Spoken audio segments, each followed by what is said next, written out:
I think 2024 in future will be seen, ironically, as the calm before the storm. Wow. I think very early in 2025, all hell is going to break loose. Watch. You heard that here first, folks. I mean, to say all hell's going to break loose in early 2025, you don't get a lot of wiggle room on that one, Ross. You know, Nope. By March of 2025, I'm going to be holding you accountable saying, okay, you said. Hey, Richard, hey, how did you hear? Hey, it looks like all hell's going to break loose in 2025. What am I going to do? I have to buy some new shoes. Yes, I heard that sometime last year. It's very strange, but somehow I don't think all hell's about to break loose. Really? Have you seen my kitchen lately? Anyway, I've got new information has come to light. It's not 2025 after all. Oh, really? Yeah. Apparently it's going to be 2027. Just listen to this. Everybody's telling me we're on borrowed time. There's certainly something going to happen in 2027, and I don't know what it is. Some people say it's a pole reversal. Some people say it's an asteroid hitting the planet. Some people say it's AI reaching quantum, and then all of a sudden we lose the capacity to have control of our own computer systems. I cannot begin to emphasise how serious a look I get when I say to people, what's the timescale on this? And they're urging me to be urgent. They're saying to me, people, they have a right to know this. And I'm going, well, what are we talking about? And I feel like shaking these people and saying, for God's sake, just bloody tell me. They want the public to know this. Oh, no.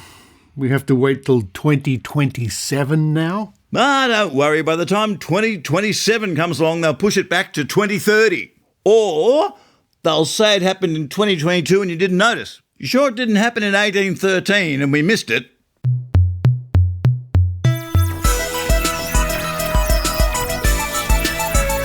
Welcome to the Skeptic Zone, the podcast from Australia for science and reason.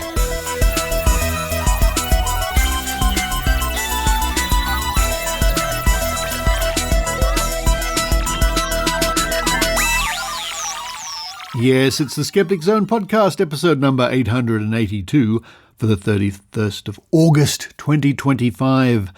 Farewell, August. Tomorrow is September. What a nice month September is. And that little bit at the beginning there, that is, yes, another prediction of any day now or any year now by Ross Coulthart. There's only so many times you can keep saying, this is happening, this is happening, this is happening. I know where the things are. People tell me, when you do it year after year, well, you can't blame the press for losing interest because nothing ever eventuates. It's always whistleblowers tell me, or a Pentagon insider's about to say, or things like this. He still gets a lot of mileage on News Nation in the United States. His videos still rack up hits because there are lots of people out there who want it all to be true. The thing is, if you keep saying these things and nothing happens year after year, you have a catalogue of failed predictions, I guess we could say. And that list is there forever in the records of the internet. And it might be time that was examined more closely. No matter what happens, I'm sure Ross will happily keep saying any day now, or I'm just about to be told, or here it comes. And people will still want to listen, but that's just the nature of things. And thanks to Maynard for helping me with that segment. Coming up on this week's show, talking about strange things from the skies, which Ross Coulthart likes to talk about, we're going to look at predictions on TikTok for the visiting comet 3I Atlas, which is streaming through the inner solar system at the moment, careering towards the sun, and then will be flung out of the solar system. It's really traveling. It is going at a tremendous speed, this giant piece of debris from another part of the galaxy. A scientifically fascinating object. What a pity. What a pity it has to be lumped in with all the strange beliefs and so on. And you'll be hearing briefly in this segment from Professor Avi Loeb, and I'll link to the Professor Dave YouTube where he completely and critically looks at the wild claims by this professor. After that, it's For Crying Out Loud, it's Kat McLeod. This week, Kat straps on some ghost-busting gear and investigates the possibility of the paranormal when she does a deep dive into the gruesome haunting of room 202 at the Fort Garry Hotel. And there is a trigger warning associated with this story. It does discuss suicide. Then we have the Australian Skeptics Newsletter, written by Dee, our news editor, and read by Adrienne Hill. Then to round off in the Trove Archives, and keeping with our slightly ghosty theme this week with the haunting of room 202, we look at references to Poltergeist. So to all those people out there who have been feeling a little bit under the weather lately with the odd late winter cold here in Australia, I trust you are feeling much better now. Now it's time for me to run downstairs, have that nice hot cup of chocolate with a giant marshmallow. While I do that, I hope you enjoy the Skeptic Zone.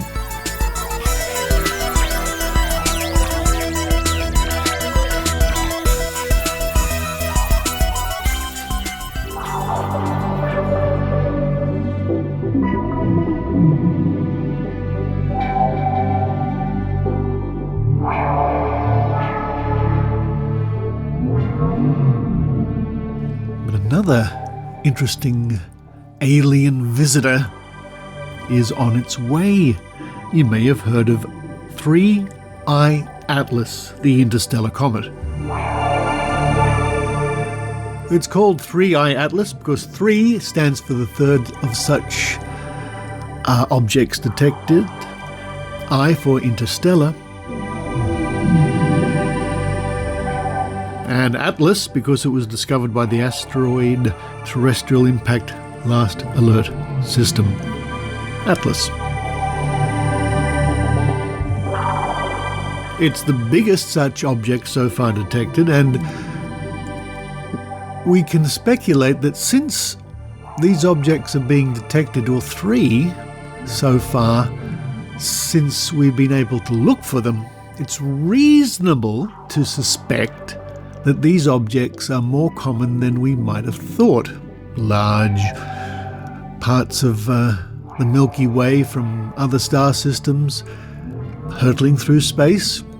At some point or other, during their billions of years of travel, they're attracted by the gravity of the sun, but they're traveling at such huge velocities they can't be captured by the sun.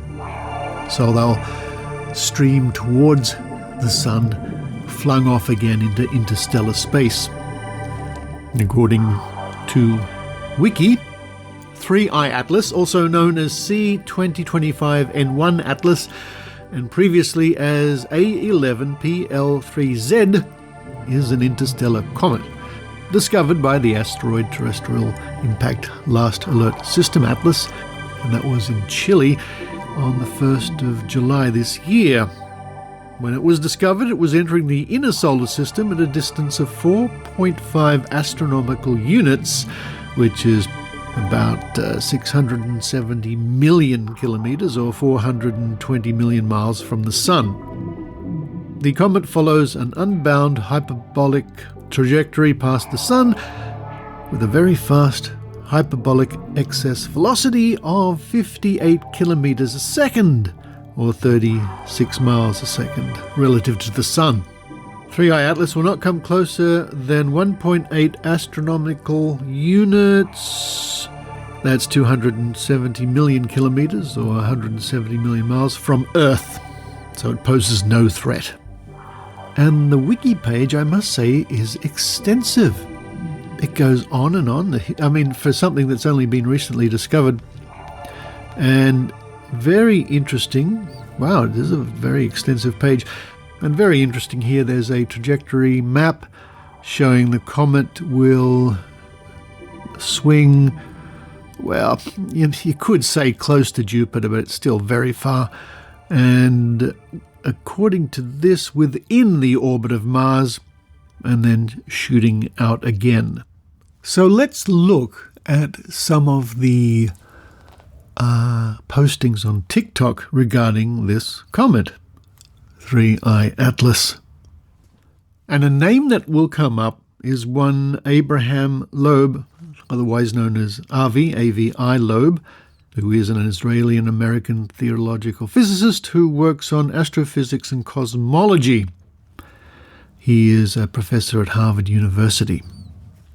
Now, what I'll do is I'll link to a video our friend Professor Dave Farina made about Avi Loeb. It's not complimentary. And it seems that Avi Loeb has been getting a lot of media attention lately because he is propagating the story that this comet could well be an alien spacecraft or something like that. Which, of course, will get him on TV and radio and podcasts.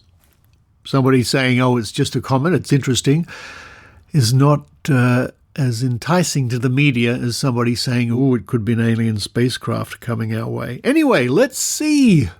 Let's see what's happening over at TikTok. And we'll start with somebody we've covered before. This is somebody who claims to be in contact with the Alien Federation, one Emily H. Eaton, or Divine Magic, Magick, who posts almost daily about her conversations with aliens. Well, what does she have to say about this comet? Today is August 5th, and I have another message from the aliens. Now, I already have shared a couple videos about 3I Atlas, the interstellar object that was detected last month. You might have seen it described as a comet in the news, but even the science industry acknowledges that its flight path is not comet-like. Now we've changed to a scene of her talking to her alien friends using divining rods to get the answers. Prometheus and Apollo, you're both here to talk about 3I Atlas. So what you've already told us is that it is a ship. It is not a comet. Is that correct? Yes. It is not an asteroid. It is a ship. Yes, thank you. It is not as large as the scientists say. It's large, but it's not 12 miles large. Okay. Is the ship Anunnaki? Yes. What you've told us in the past is the word Anunnaki is just another word for aliens. It's an alien ship coming, and therefore, yes, it's also accurate to say it's Anunnaki. And now we have a clip from CNN as reposted here on the channel of The Disclosure Files. And this is an interview with Avi Loeb. We're bringing in Harvard Astronomy Department Chair Avi Loeb. Thanks so much for being with us. I want to start with this thing we're talking about, the 3I Atlas Comet. NASA's like, look, it's got an icy nucleus, it's got that cloud of gas and dust, we've got the Hubble, we've got the Webb, these telescopes have shown that there's no strange signals, no maneuvers, nothing artificial. Why do you think it could be artificial or alien technology? Well, the brightness, thanks for having me, by the way, the brightness of the object implies a diameter of 20 kilometers, and there is not enough rocky material in interstellar space to deliver such a giant object per decade. It takes 10,000 years for that much mass to arrive to the inner part of the solar system. Moreover, the trajectory of this object is very fine-tuned. It lies in the plane of the orbits of the planets around the sun to within 5 degrees. The chance for that to happen is 1 in 500. And moreover, it passes very close to Jupiter, Mars, and Venus, with a chance of 1 per 20,000 if you just change the arrival time randomly. So he's looking at a path of a comet and then just what we call begging the question. And he said earlier it was fine-tuned. This trajectory is fine-tuned. Well, no, it just happens to be the random course it's taking. Well, what does the channel UFOs Around the World think about this comet? Okay, now I'm panicking.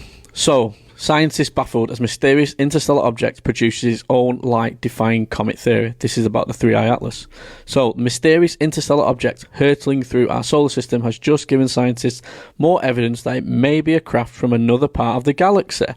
According to Harvard astrophysicist Avi Loeb, the object dubbed 3I Atlas seems to be generating its own light, similar to a vehicle turning on its headlights, but its source is currently a mystery.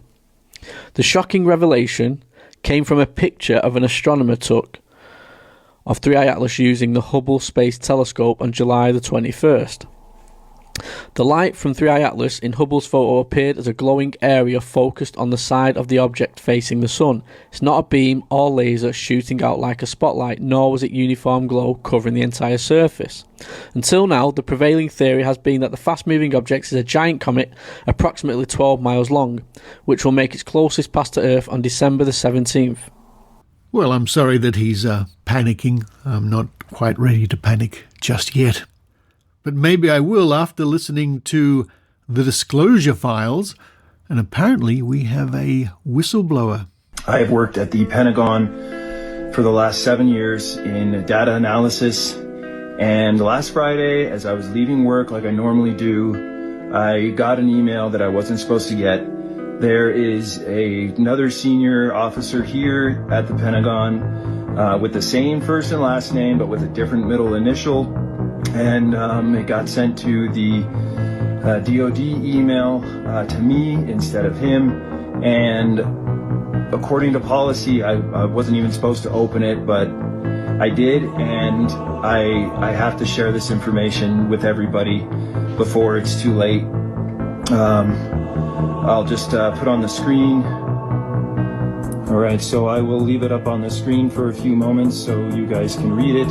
Obviously, the part that stands out is indicating that some form of contact with sentience has been made, and that the estimated current approach date of 29 October.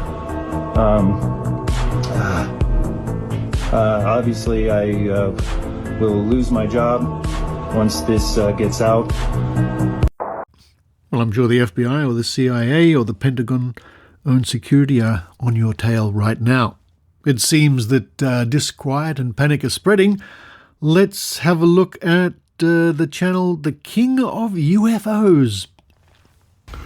Wow, breaking news. A South American scientist has been in touch with me to say that the interstellar object 3i Atlas has been emitting a signal. He thought the signal was undecipherable, a kind of junk Morse code, but he fed it into AI and came out of some intriguing messages, basically that, you know, don't worry, we are on our way, we will save you.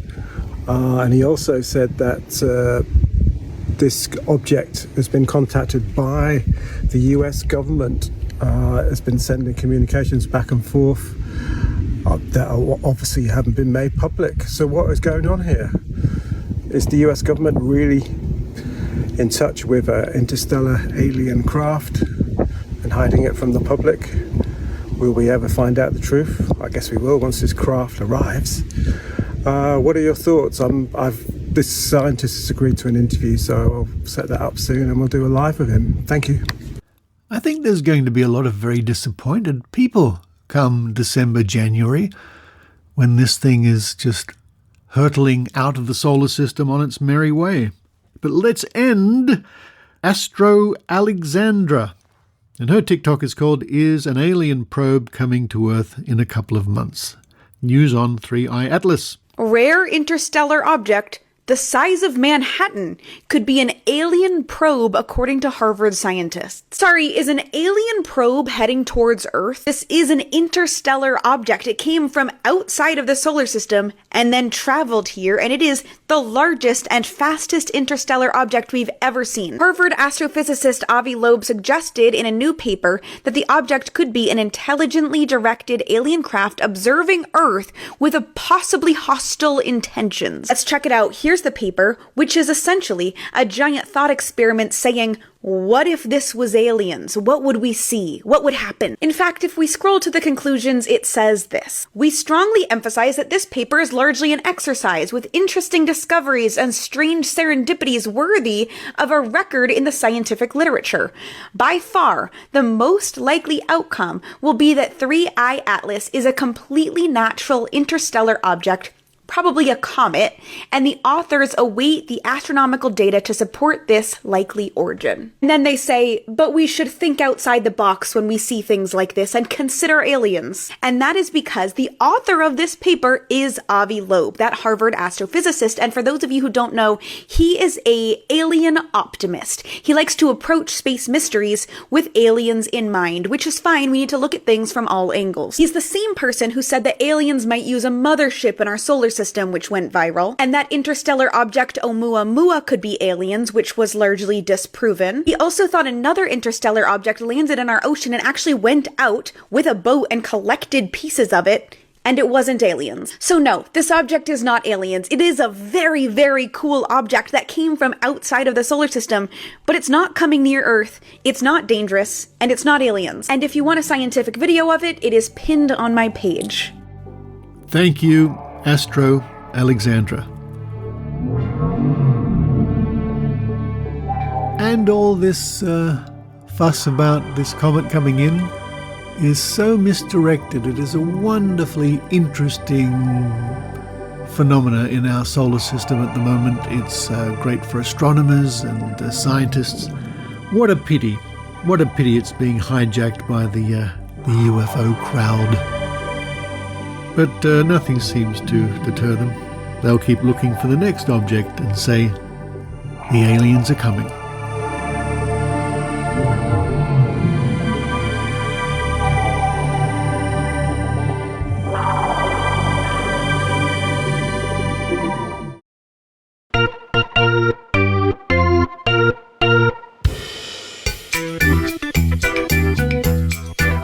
Crying out loud.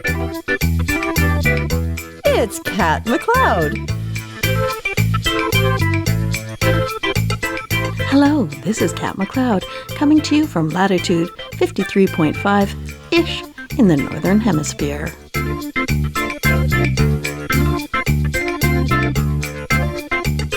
Recently, I was challenged by Kenny Biddle from CFI, Richard's counterpart in America, to investigate the validity of a particular ghost story involving room 202 of the Fort Garry Hotel. I dove headfirst into newspaper archives to see what, if anything, I could uncover.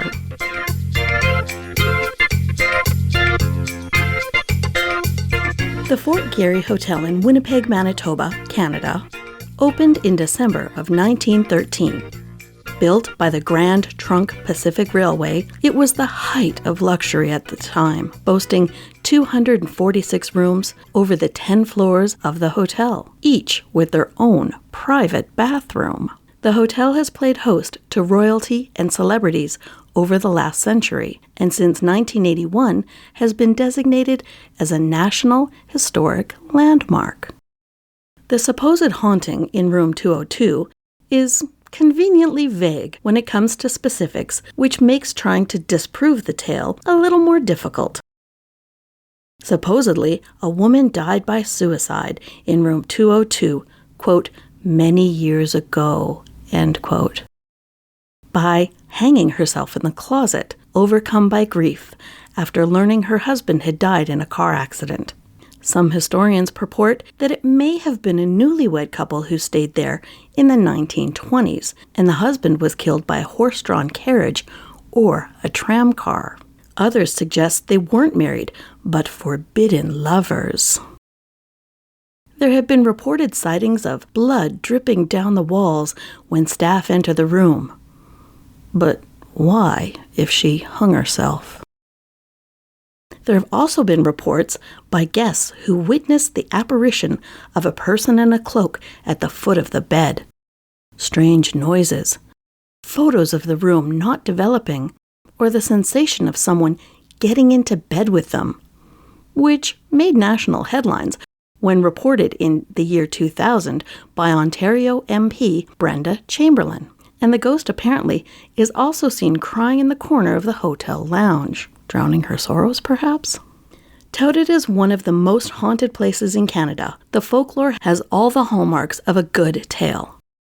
The story includes some details, like the manner of death, the exact room number, but no actual verifiable facts like names and dates. Like most railway hotels, there are reports of multiple ghosts, but room 202 is the only one I will be focusing on. Aside from the reporting by the MP, it's hard to find any first-hand accounts of the hauntings. The ghost barely even gets a mention in Yelp reviews. Most accounts have morphed into urban myth as the tale is retold over time. In 2002, a boy and his family were in Winnipeg so he could have a wish granted from the Make-A-Wish Foundation.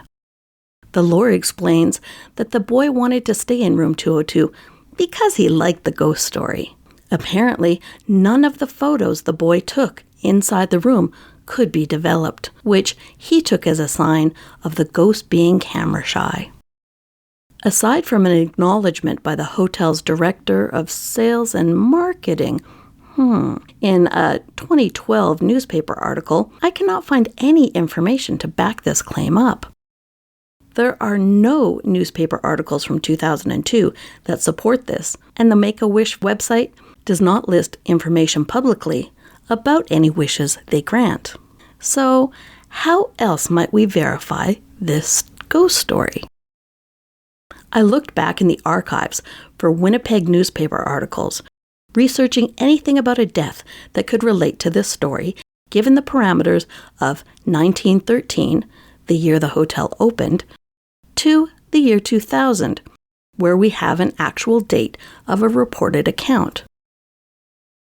There was a man, James Gorman, who died at the hotel on February 22, 1928, but I could not find any reports of a woman or death by suicide. While newspaper reports of suicide were quite common in the 19th and early 20th centuries, the cause of death wasn't often reported publicly after the 1960s. In 1916, there were a total of 18 suicides in the entire province of Manitoba, only one by hanging. A century later, in 2016, the province averaged about 169 suicides annually. This couple most likely would have been from out of town, since they were staying at the hotel, so it would not be practical to try and find obituaries, since we don't know where they were from. However, I attempted that feat anyway, focusing on double funeral services, since any couple who died within days of each other likely would have been laid to rest at the same time. If I had a name, it would have been easier, of course. There weren't any articles about couples dying at or near the hotel. Over the decades, there were many double funerals for mothers and babies, for multiple family members during the Spanish flu pandemic, due to diphtheria, as well as deaths caused by fires, drowning, car, bus, and even flying accidents. But those were normally when the couple perished together, not apart. There was the case of Mr. and Mrs. Neil McLeod, who had been married for 56 years. They died of pneumonia 36 hours apart in December 1925. Also in 1925, I found a report about a married couple who died separately, but they were both 72 years old. She was in Belmont, Manitoba, and he took ill suddenly while in Webb, Saskatchewan, and died a few hours later, never knowing of his wife's death. Mr. and Mrs. Andrews died 15 hours apart in 1943. However, both were in their 80s and residing in a care home. I even found an article about a man who was arrested for hoaxing the double funeral of his parents and writing $622 in bad checks. He used various aliases, but the police identified him as Victor James. A report from January 7, 1915, with the headline, "Cops Rob Bride of Her Husband," details how a newlywed couple who were staying at the Fort Garry Hotel after being wed a day short of a fortnight previously were parted when civil and military authorities from Vermont arrested the man for forgery and theft. The bride and groom were taken back to Vermont separately, both very much alive. There were accounts of widows dying by suicide, but none at the hotel, and none of it in a fit of despondency upon hearing the news of her husband's demise. While it's not unheard of for widows and widowers to end their lives after their spouse dies, it's rather reminiscent of Romeo and Juliet when one supposedly takes such drastic action immediately upon hearing the distressing news. There was a promising lead when I found an article about a double funeral being held for a man and his mistress after he killed them in a murder-suicide in 1918. Mr. Andrew Rodway had returned from World War I to his wife and 2 children, but became infatuated with a single woman, Miss Myrtle Stein. The families tried to tear them apart, no doubt due in part to the fact that his father was a reverend, at least until the divorce from America was final. But they were unsuccessful. The couple were visiting a friend in Ottawa when Andrew slit Myrtle's throat and then his own jugular. While they had ties to Winnipeg, the deaths and double funeral occurred in Ottawa. As I dug deeper into the tale, I noticed a significant change in an article from August 1995, which mentioned the haunted hotel.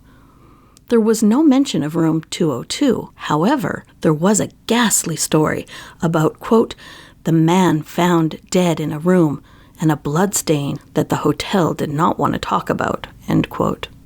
It seems sometime between 1995 and 2009, the story shifted from a man being found dead in a bloody room to a woman committing suicide after learning about her husband's death, which would explain the supposed bloodstains in room 202.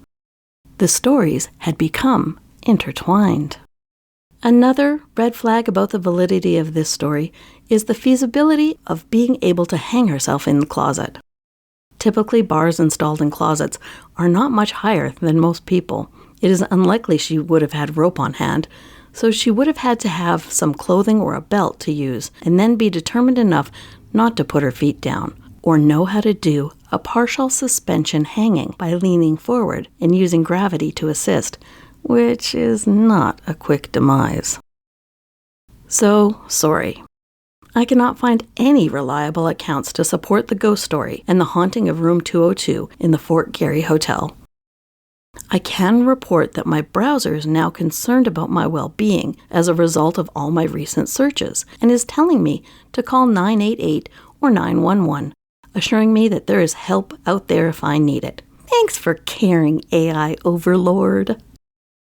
Investigating this story led me to look into the ghost bride at the Banff Springs Hotel. She has her own stamp and coin, and I have them both because I love the Banff Springs Hotel. I found a number of newspaper articles about the hotel, even a charming story of how 2 people working there fell in love, got married, and went right back to work the following Monday. However, once again, I was disappointed to discover that there were no newspaper articles to back up the legend.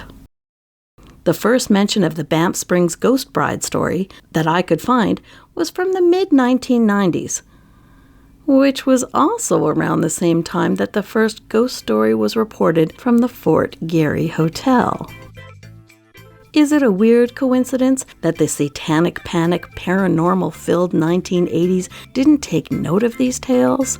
Or could it possibly be that the recession in the early 1990s drove some in the tourism industry to invent fabulous tales to help lure tourists to their hotels? I'll leave you to ponder that. Signing off from Kitty Corner Studios, this is Kat McLeod for Crying Out Loud.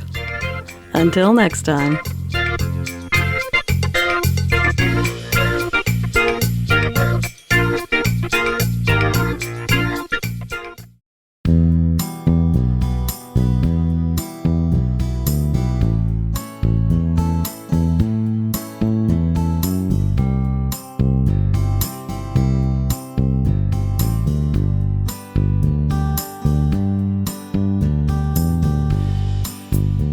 Hello everyone, this is Adrienne Hill from Skookum Studios in Calgary, Canada, and I'm here to read the highlights from the Australian Skeptics Newsletter.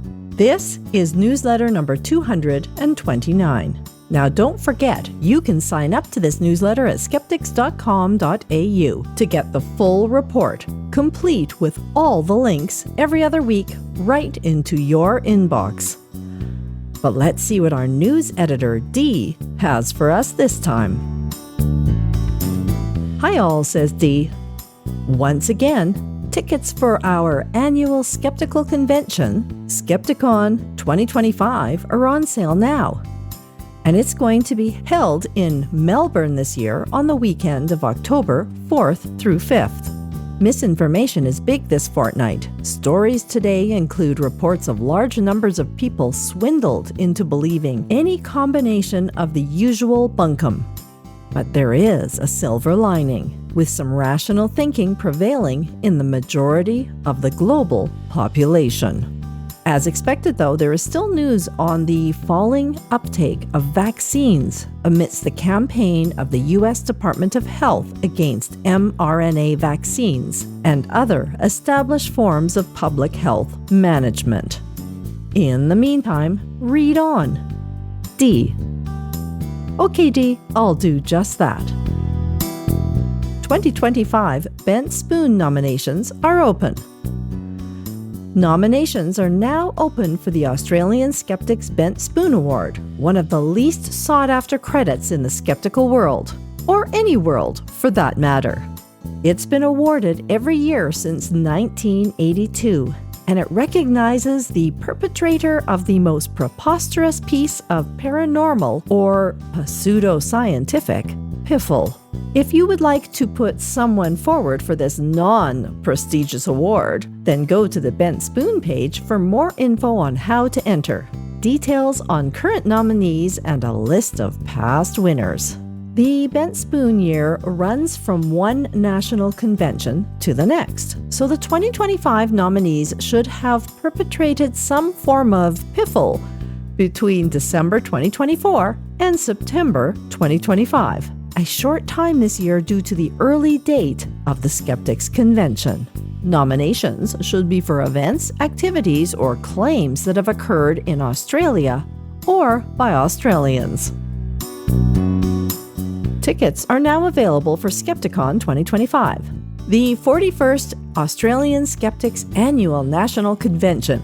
The 12th Skeptics Convention to be held in Melbourne will be held at the Forum Theatre, University of Melbourne, over the weekend of October 4th through 5th. The venue is a few steps from the new Parkville Underground train station. There will also be a Friday night meet and greet on the evening of October 3rd and a gala dinner on the evening of Saturday, October 4th. The speakers list is steadily growing, with the current lineup including science education and communicators Melanie Tracek-King and Dave, Professor Dave Explains, Farina. Both will be appearing virtually from the US. Tickets for the convention and/or the dinner are available on the Skepticon website, www.skepticon.org.au. Vaccine skepticism at an all-time high. In the wake of perceived public health failures that define the COVID era for some Americans, the public is more skeptical than ever of medical authorities, especially when it comes to vaccines. The breakdown in vaccine uptake has the potential to compromise herd immunity for easily preventable diseases. It's very worrying. Sylvia Browne, the world's worst psychic, goes viral once again. TV psychic Sylvia Browne, who gained nationwide infamy for her wildly inaccurate predictions to the families of missing children, has gone viral yet again, but perhaps not in the way you might think.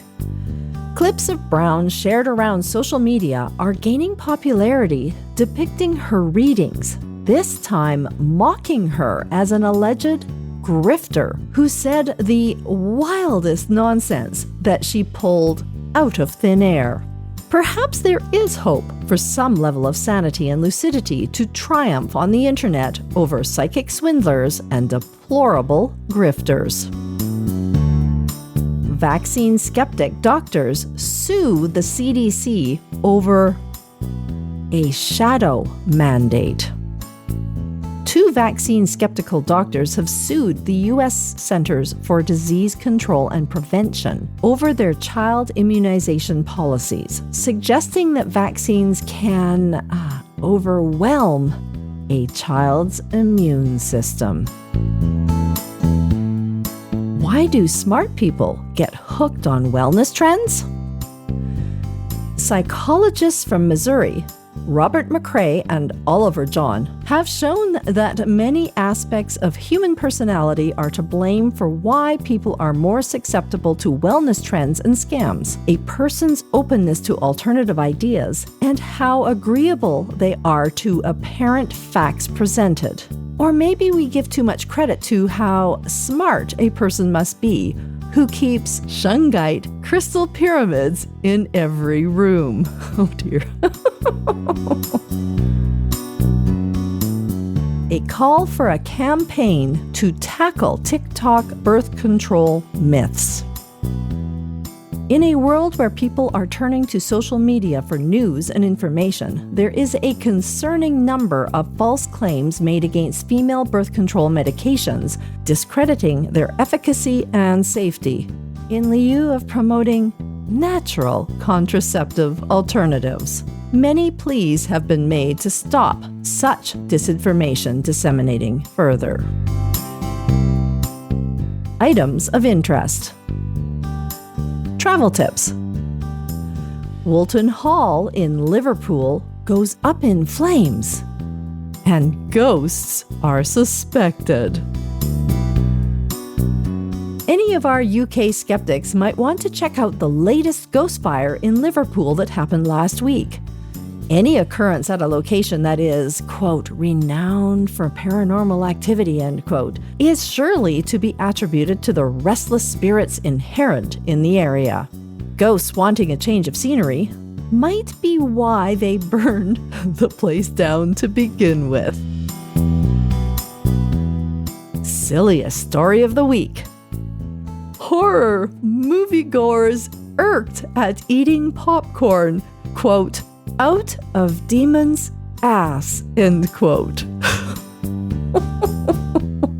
If killer dolls aren't getting enough attention already, the star of The Hauntings, Annabelle, is being mass-marketed with a conspicuous compartment for popcorn in the rear. As if the doll itself didn't cause enough mental damage. And I think that kind of popcorn should be tossed down a garburator. Story of the week. Gut feelings are memories from the future, scientists say. Popular Mechanics, that normally sober publication, has published an article by Julia Mossbridge, an expert in the field of, quote, precognitive neuroscience, end quote. A highly recognized field, I'm sure, which states that dreams are premonitions from the future. We're sad here at Skeptics Headquarters that a once reliable and level-headed publication should be published with psychic bunkum. One commenter has asked, quote, did you lose a bet, Popular Mechanics? End quote. Well, that's all for this week's newsletter. But before I go, I will tell you a little bit about garburators. You know where that popcorn from the doll's rear should probably go? This is another word that I didn't know was mostly used in Canada. And it means a garbage disposal unit, waste disposal unit, or in-sink macerator. And this is an American invention that was invented in either 1927, and the patent issued in 1935 by John Hams, or in 1935 by General Electric. Apparently, there is a debate around who came up with the original idea. Now, these units are installed under a sink, allowing food to be shredded into pieces small enough that they can pass through the plumbing. And according to Wiktionary.org, the word garburator is a combination of the word garbage plus incinerator, and first appeared in the Winnipeg Tribune in 1947. Now, our home was built in 1996, and it has a garburator, though we rarely use it since we compost most food scraps. Though I have been known to accidentally drop a Nanaimo bar and a double-double down the dubious drain, hence having to console myself with ketchup chips on the Chesterfield. Until next time, this is Adrienne Hill from Skookum Studios in Calgary, Canada.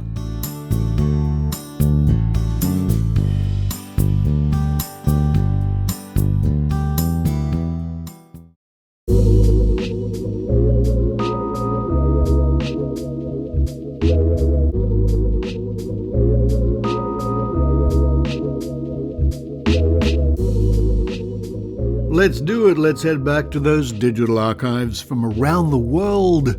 Normally at Trove, at trove.nla.gov.au, but today we're going to go back to Google Newspapers. Once again, a wealth of information there.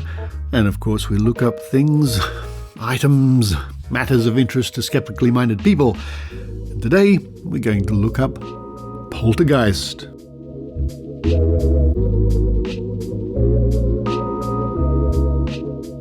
According to Wikipedia, in German folklore and ghost lore, a poltergeist, rumbling or noisy spirit, or I've heard it called playful in some situations, is a type of ghost or spirit that is responsible for physical disturbances, such as loud noises and objects being moved or destroyed. Most claims or fictional descriptions of poltergeists show them as being capable of pinching, biting, hitting, and tripping people. They are also depicted as capable of the movement or levitation of objects such as furniture and cutlery, or noises such as knocking on doors. Hello? Nobody there. Foul smells are associated with poltergeist occurrences, as well as spontaneous fires and different electrical issues such as flickering lights. It goes on to say, hoax. Many claims have been made that poltergeist activity explains strange events, including those by modern self-styled ghost hunters. However, their evidence has so far not stood up to scrutiny. Many claim poltergeist events have been proven upon investigation to be hoaxes. And later on it lists a number of famous cases. I wonder if it lists Humpty Doo in the Northern Territory, where decades ago there was a report of objects being thrown around a house. Later, upon investigation, it appeared that the objects were sticky taped to the top of a fan, so when the fan turned on and was spinning for a little while, the objects would fly around, or indeed people would just throw the objects.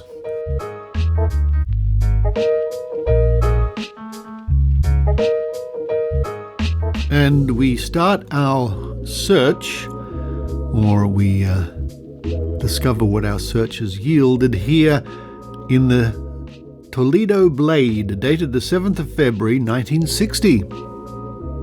And the photograph accompanying seems to be a large German beer mass or beer stein being thrown around in the air with people seemingly horrified. And the caption reads, "A prankish poltergeist at work." Of course, this picture is simulated, it says.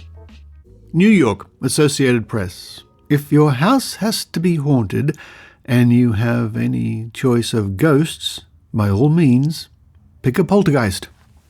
This prankish ghost is the extrovert of the spirit world. It may toss your furniture around, keep your nerves on edge, waiting for the next cup to float through the air, drop lighted matches from your ceiling. But it won't stay long. A couple of months at most, and it won't hurt you, except maybe for a playful pinch. Though I don't know if it's dropping lighted matches. If your noisy border follows the pattern of recent mysterious happenings in the news, it might mean a lot of extra housework to pick up the pieces. In Baltimore, a 3-generation family, including a teenage grandson, reported flying sugar bowls, falling glassware, and exploding bottles. And an elderly couple with a visiting 16-year-old grandson said objects flew across rooms, a Davenport and refrigerator overturned, and tumblers jumped off shelves at their farm home near Gutenberg, Iowa. Sounds dramatic. Maybe, though, the fun of all the entertaining will make up for the extra work. There's no doubt you'll have company. Day and night they come trooping to your door. Firemen, police, the FBI declined in Baltimore cases, utility men, plumbers, home builders, men with all kinds of detecting apparatus, reporters, photographers, spiritualistic mediums, college professors studying psychic phenomena, strangers with surefire remedies, remembered from the old country, people who offer to exorcise the spirit for a small fee, both real and would-be authorities, and poltergeists and the just plain curious. In fact, if you charged admission, you could probably replace all the dishes and bric-a-brac likely to get broken, either by ghost or by guests. You really get worn out with people constantly coming and going, and with all the phone calls, recalls Mrs. James M. Herman of Seaford, Long Island. In February 2 years ago, the Herman family, which included Jimmy, 12, and Lucille, 14, was bedeviled by popping bottles and flying objects in one of the most publicized poltergeist cases in recent years. The Hermans received letters from all over the world offering theories that range from spacemen to the devil at work, a restless spirit, and psychokinesis, movement of an object by mental rather than physical means. Mr. Herman favored electromagnetic forces. His wife says now, "I don't think there is any definite solution.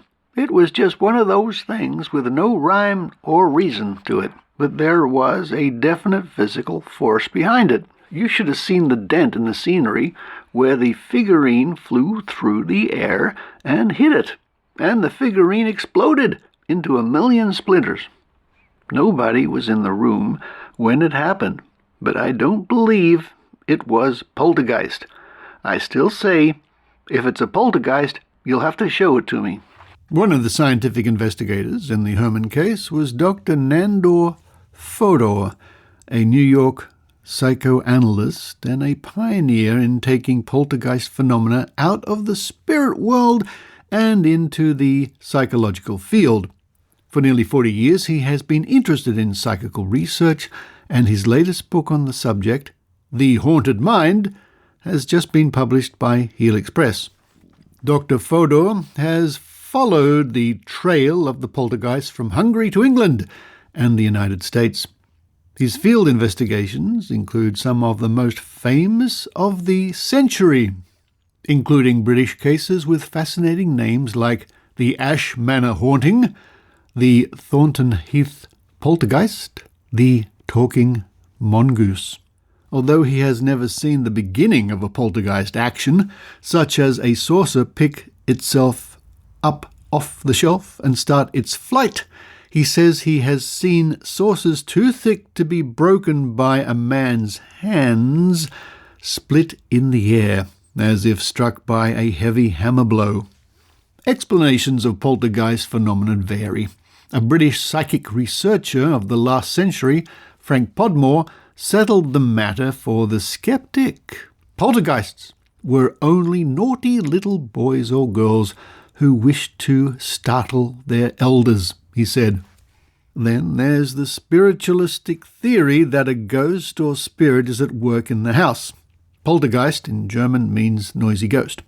As Dr. Fodor explains this viewpoint, the belief is that in order to make contact with objects such as dishes or knickknacks and project its spirit energies, the entity must work through a living person, a medium, Since many of these cases, although not all, have centered about young boys and girls, it has been suggested that adolescents are in a particularly vulnerable or sensitive state. What an interesting report. All the way back there in 1960, over 65 years ago.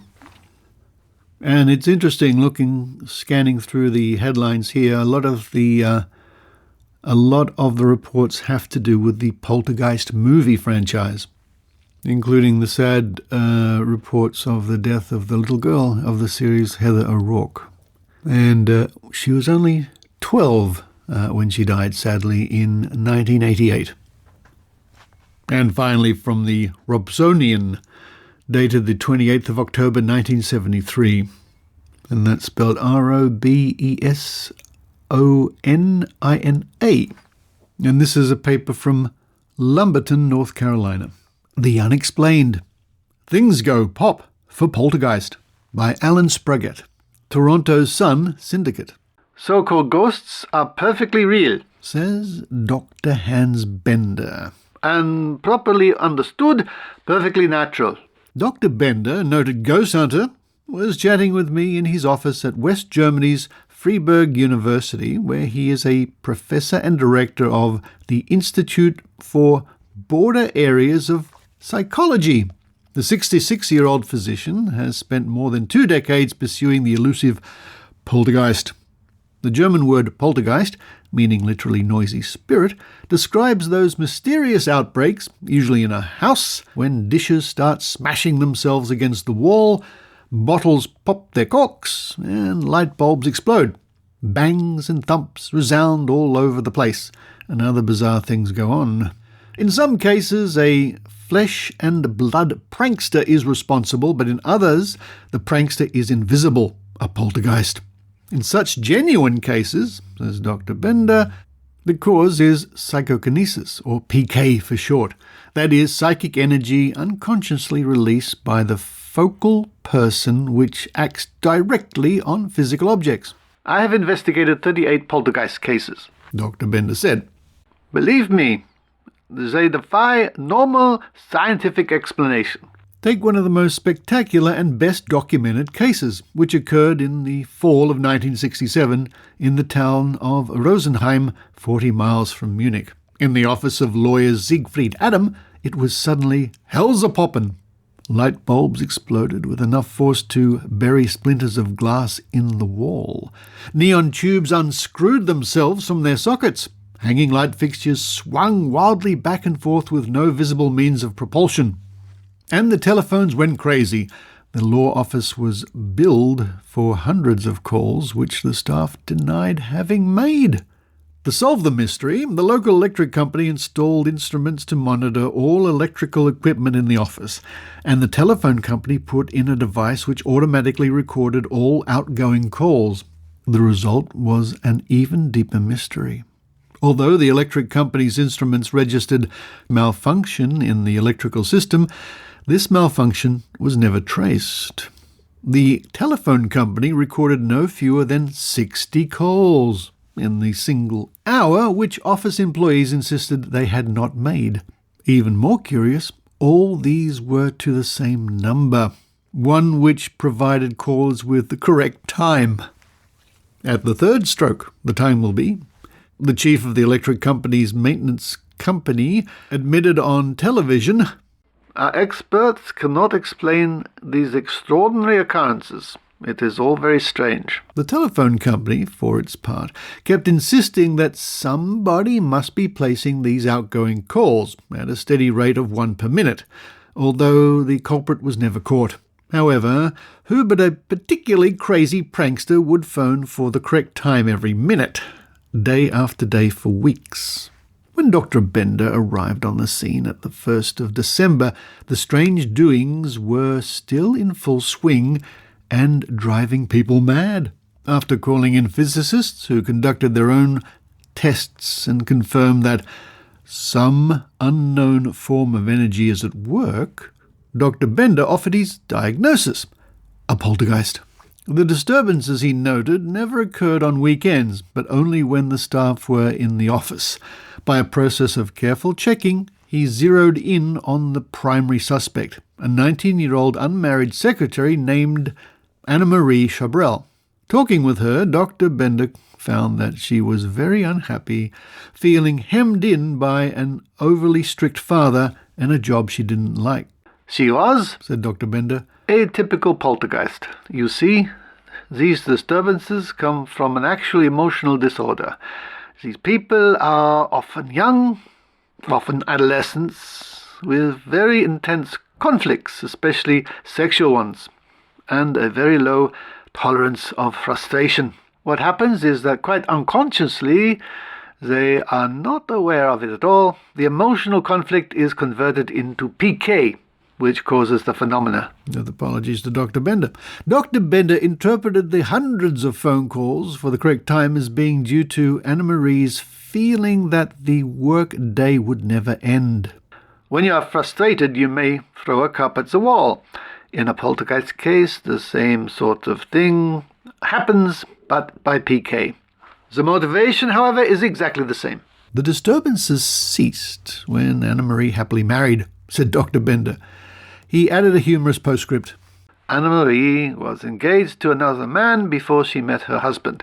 He was a bowling fan who used to take her to bowling alleys, equipped with an electrical apparatus that set up the pins. When Anna-Marie was around, this apparatus usually refused to work. Finally, her fiancé dropped her, saying how could he marry a girl who did funny things to electrical gadgets. My own interpretation is that Anna-Marie unconsciously knew he wasn't the right man for her and used her PK to discourage him." We might be bold enough to disagree with the conclusions by Dr. Bender all the way back there in 1973. Of course, when you read an account like this, it's impossible to know exactly what was going on because you simply can't trust the account. We really don't know what happened in those law offices at all, what calls were made, if any, quite frankly, and what else may or may not have been going on. Well, there we are, just some of the references to poltergeists, and there are many more over the decades. And who knows, if you hear a thud or a crash behind you while you're listening to the Skeptic Zone, it's probably not a poltergeist, but, well, interesting stories. And it's only a fraction of what you can find when you visit online newspapers, because when you go there and do your search, well, you never know what spooky things you might find.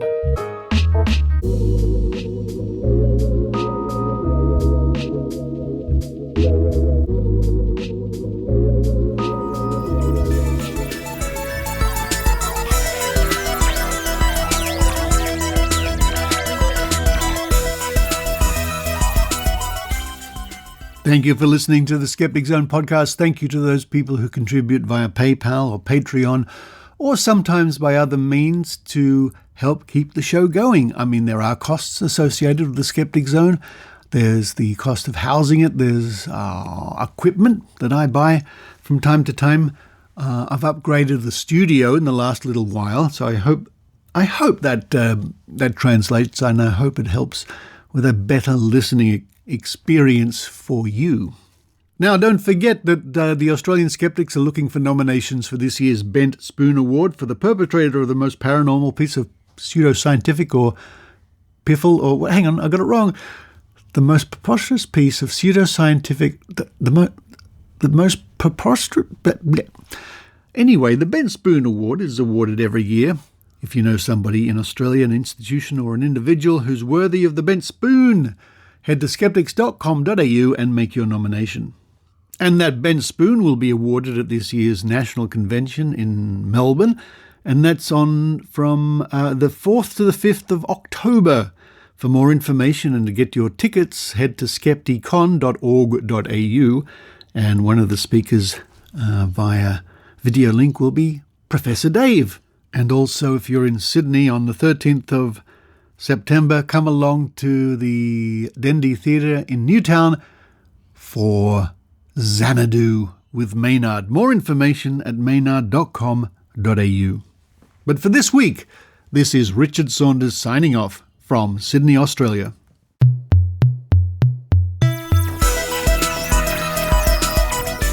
You've been listening to the Skeptic Zone podcast. Please visit our website at www.skepticzone.tv for episodes and show notes with links going back to 2008. You can follow the Skeptic Zone on Facebook, X, TikTok and YouTube by clicking the links at our homepage, together with links to support the show financially via Patreon or PayPal. The Skeptic Zone is an independent production. The views and opinions expressed by our guests are not necessarily those of the Skeptic Zone podcast or any other skeptical organisation.